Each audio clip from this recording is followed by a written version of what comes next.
Hi guys! Welcome to my YouTube channel. If this is your first time here, and in this video, I would love to express my reaction to the latest interview of Sir Boy Abunda to Michelle D, okay?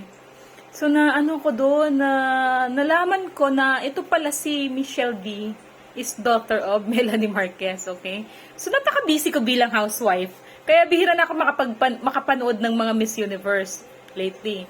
Pero nung bata pa ako, tapos nung bago mag-pandemic, lagi ako nanonood. Kay Catriona Gringa nung Miss World, nanood ako noon. Pakakita kay Catriona, sabi ko mananalo to Miss World Philippines. Nanalo, Miss World, nanalo. Miss Universe, ay sabi ko panalo to, okay? So, ganon. So, ito na naman na panood ko si Michelle D. Parang alam mo yung feeling ko mananalo siya. Feeling ko, she will bring home the bacon. Okay? Feeling ko, siya yung magiging Miss Universe 2023. O, diba, bongga? Kasi, you know why?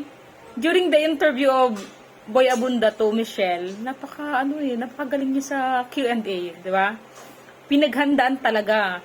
And then the build of the body, 'di ba? Ang ganda ng datingan ng katawan niya, 'di ba? Napakasimple. Parang parang pagdating sa judges, talagang magkakaroon ng spark sa mga judges at pwede siyang mag-win, okay? Kasi pinaka-importante sa lahat doon sa mga tao nito, preliminary, 'di ba? Makalusot. At we do hope na hindi lang basta-basta makalusot. Kumbaga siya yung manguna kasi nandun may potential talaga, maganda, matalino, very smart, and you know the purity of intention in joining the Miss Universe, okay? Kasi may advocacy siya, and one of her advocacy is yung sa awareness sa autism, okay? So, importante din talaga yon kasi sa mga parents na may mga children na autistic, okay, napakahirap, napaka-challenging. And her advocacy, hopefully, will give an attention to those people who have autistic kids, and at the same time, the people around will be able to learn about what is autism, and at the same time, would be considerate and ano mo yun, yung paging compassionate sa mga kids na may mga ganong cases, okay? So, go for the goal. Michelle D, we will pray for you, and we do hope that you will be declared as the Miss Universe 2023.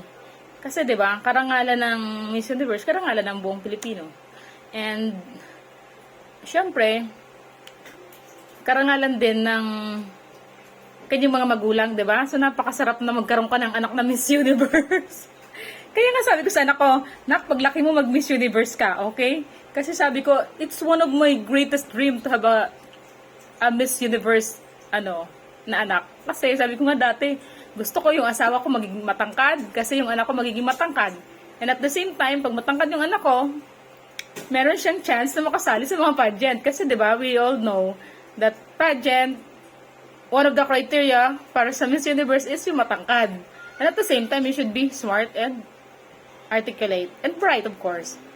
Okay, so bye, and thanks for watching. Support our candidate for this upcoming Miss Universe 2023. Bye and God bless.